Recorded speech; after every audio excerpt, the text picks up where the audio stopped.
Welcome everyone to EagleCast, an FRC podcast out of North Carolina. This is episode 3 and I'm your host, Tejas Kakade. I've been on team 4828, the Robo Eagles, for 2 years now. This is my third year on the team and I primarily do mechanical. I'm also in 11th grade at Enloe High School. Today I have co-hosting with me Shaan Gondalia, a senior member of the team. Shaan, would you like to introduce yourself? Yeah, hi, I'm Shaan. Like Tejas said, I'm a senior member of the team, which means this is my 4th year, and I'm a senior at Enloe as well. Yeah, so now that we're actually 3 weeks into build season, we've had a chance to see kind of how the thoughts about the game have progressed.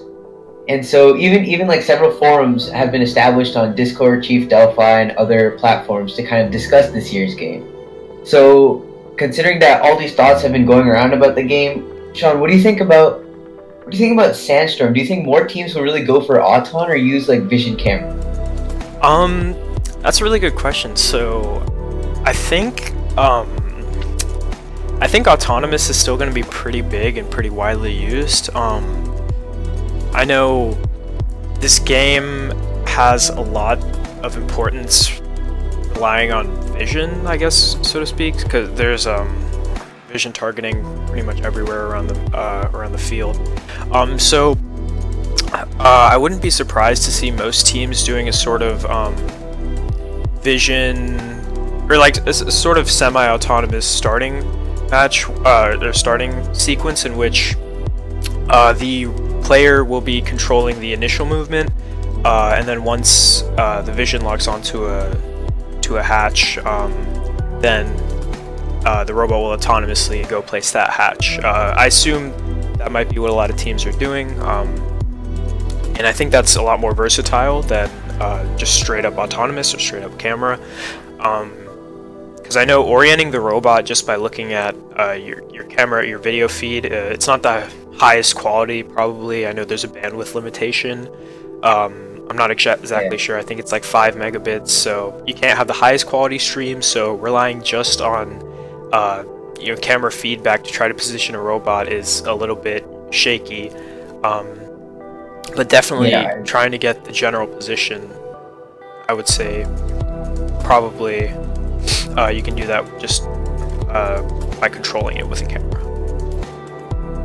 Yeah, and I also think most teams are kind of going to go for placing a hatch in autonomous because, as the kickoff event actually mentioned, once autonomous or the sandstorm period is over, the balls will then be released from the cargo ship. So if teams choose to put a ball in a cargo ship, then go forward and place a hatch. I think hatches are 3 points, balls are 2 points.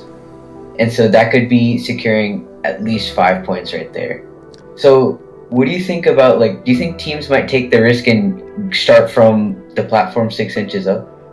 That's a good question. So the issue with that is having that kind of impact absorbance and versatility on your robot, trusting your robot to be able to take a fall like that is, it's dangerous, right? And you have to be really confident in the strength of your robot, and it's what if your battery pops out while you drop 6 inches? You could render your robot useless for the rest of the match. And so I know a lot of teams will probably be using Mecanum wheels this time around, and they're not the most impact absorbent. Pneumatic wheels, for instance, come to mind as being a little more resistant to vertical shock like that. And so I don't think a lot of teams are actually going to choose to start from that higher position. Now it is, I believe, 3 points, 3-point bonus from crossing the line starting from the 2nd position. Is that correct? Yes. And 3 points is, it's not nothing, but I don't know if it's worth the risk of potentially disabling your robot for the entire match. I agree. And also you mentioned Mecanums. I think most teams will probably use Mecanums just to have a little bit of side-to-side movement when lining up the hatch or the ball to properly place it, considering that the amount of leeway that you have is pretty small. Yeah. So, Go ahead. No, you got it.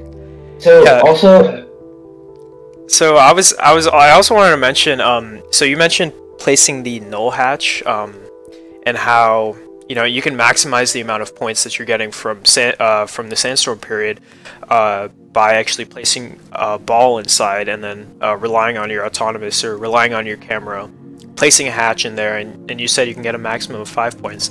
And I think that's something a lot of teams are actually going to go for, despite the added risk of potentially losing that ball and not getting anything.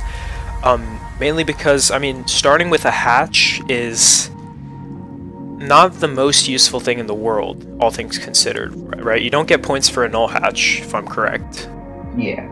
You don't get points for a null hatch, so if your autonomous is only able to shoot a ball, then I guess, yeah, placing a null hatch is fine.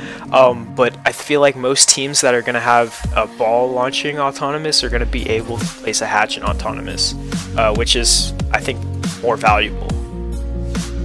Yeah, I agree. So there's also been a lot of discussion about defensive strats for this year. So a key factor in this discussion has been the rulebook. Once it was checked, the people noticed that there's been no rule against blocking the rocket of the opponent alliance. And so, how do you think blocking the rocket will play a factor in this game, or how would you play it effectively? So blocking the rocket is interesting in the sense that there's obviously 2 rockets. Now, the real value of blocking a rocket comes when if the enemy team has 3 hatches and 3 balls on one rocket and none on the other, then potentially then it's time to play defense against that rocket, so they have to move to the other one, right? And that would make sense because they're essentially losing their progress, right? They got the points for putting the balls and the hatches on the rocket, but they're not going to be able to get that ranking point, which could give them the points they need to rank higher than you or win.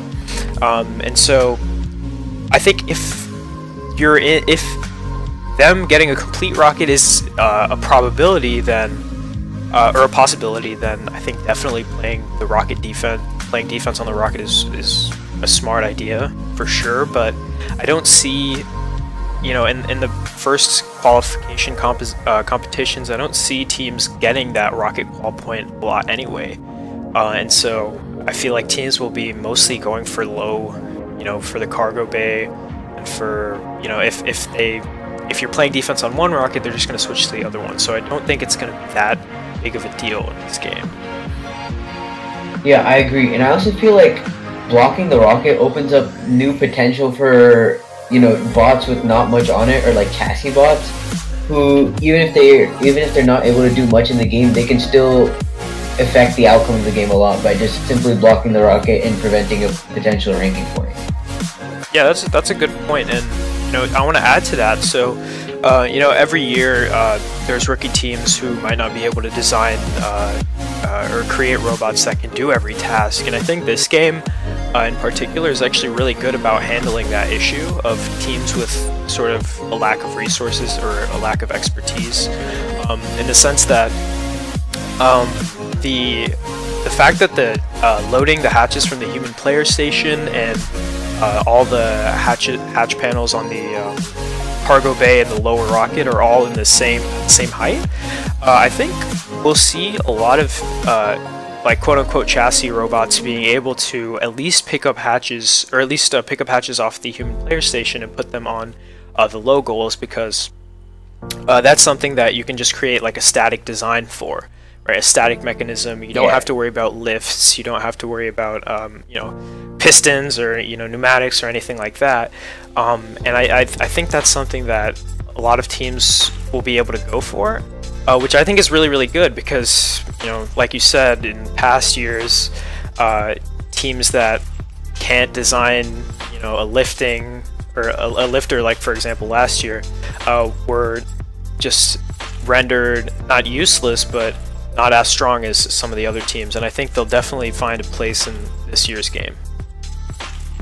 I agree.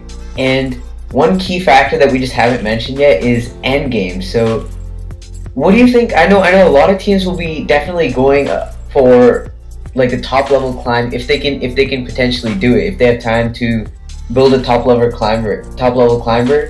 But knowing professional teams like 254, 148, 118, who always go to try and do as much of the game as possible, how do you think, given that they might be going for the top levels of the rocket as well, how do you think they'll balance their center of mass while also going up for climbing?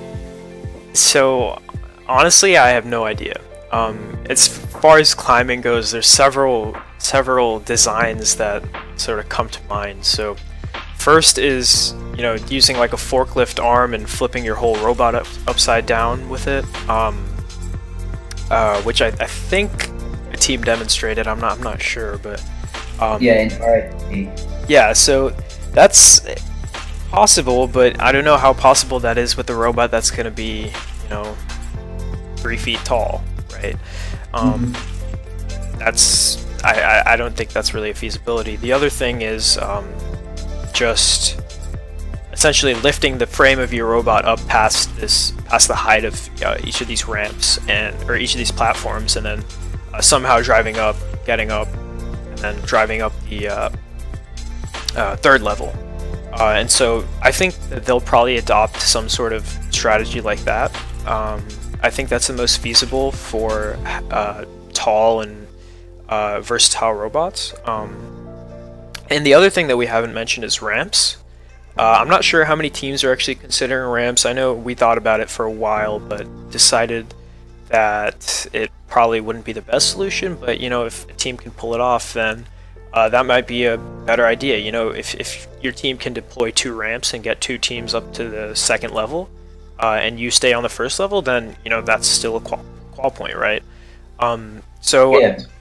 I don't know exactly what these top teams will be going for. I know they'll definitely have some sort of climbing mechanism. Whether it works or not, I don't know. We'll just have to wait and see. Yeah, so also ramps are kind of dependent on other teams, and so that's just introducing another factor. So it'll be definitely interesting to see what other teams decide. So now we're going to move into our Eagle interview segment. How this works is every week on the podcast we'll be interviewing a different Robo Eagles or any other team member. So today we have Kavin, who's actually not a Robo Eagles member. Kavin, would you like to introduce yourself? Hey there guys, thanks for having me on the podcast today. My name is Kavin. I'm on Team 6908 Infused, based out of Cary, North Carolina. On my team, I have a heavy emphasis on electrical and mechanical roles. However, I am also involved in the programming aspect of things. Much like Tejas, I am an 11th grade student at Enloe High School. That's awesome. So, Kavin, I know both of us, we've been watching all the RI3D videos, any new matches that have been coming out, like week 0 kind of. So, have you seen any common features of all the RI3D robots? Yeah, I feel like when we're approaching this question, I feel like we can break it up into 3 main aspects of the game. So we can break it up into endgame, hatch, and cargo. So I'll talk about the endgame and climbing first. So based off of the RI3D robots that I've seen so far, I see 2 main approaches, much like Shaan mentioned earlier. There's the snow problem type approach that they had in their video, where they clasp on to the climbing platform and flip themselves on top. But I think that's a really risky move to make, because you have to make sure all your electronics are completely secured, and you risk a heavy loss if you fall. Then the other option that I've seen with, especially like the Capital Robotics RI3D team, is using some sort of piston or linearly actuated wheels to get the front portion of the bumpers above the platform, and then driving on, and then lifting up the back of the robot so that you're level with the platform. And I think that's a much more viable option. The question is, can you do it with a level 3 climb? Yeah, definitely. And also in Capital's RI3D review, we could also see that the pistons, there is definitely a possibility of the pistons breaking as well. So figuring out a way to keep everything intact so that it'll last through multiple competitions is definitely going to be a challenge. Yeah, definitely. Totally agree. So through the matches, has there been any trends you've seen in the RI3D robot matches thus far, or any strategies they're using? Well, taking into account the RI3D matches that I've seen, as well as the designs they've taken into account, I see a common, this also falls under a common feature of the robot. In regards to the cargo intake, I see a lot of power-up style intakes being designed for the cargo balls, because they're a similar concept and you have to elevate it to a certain height and place it in a small target, somewhat like power-up last year. Yeah. When it comes to hatches, however, I've seen two major approaches, really maybe three, arguably. So the first of these is a clamping mechanism, where you would drive into the hatch plate and stick, say, 2 rods in the center and just spread them out to clasp onto the hatch plate. And then the other two options, they're kind of related. One of them is using suction cups, and the other is using the Velcro. And that's something I've seen as a common feature on a lot of these robots. I feel like, judging off the capabilities of teams, we're going to be seeing the Velcro route a lot more often, because suction cups are expensive and I don't see them being viable. So the biggest two things I see are Velcro and the clasping mechanism. Yeah, and I feel like Velcro would be a more viable option for newer teams, as the clasping mechanism does have a lot of moving parts.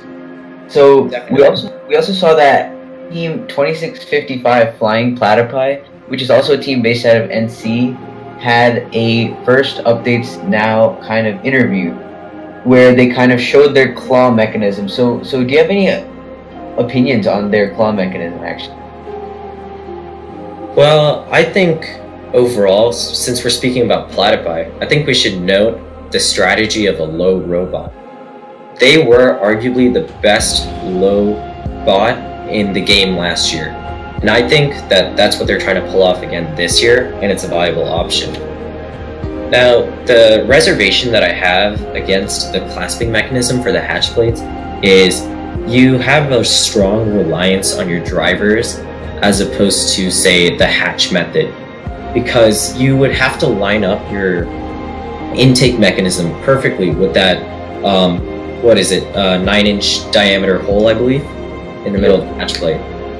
So I feel like that's going to put a lot of skill requirements on the drivers, and especially with Sandstorm this year, you want to alleviate the amount of work that you're putting on your drivers.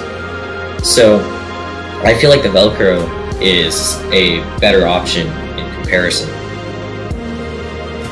I agree, and this is definitely a very driver-intensive game this year, as auto has been lessened, and there's going to be a lot more difficult visibility as robots attempt to drive to the other side of the cargo ship and all. So, are there any common characteristics in robot do you think we'll see this year?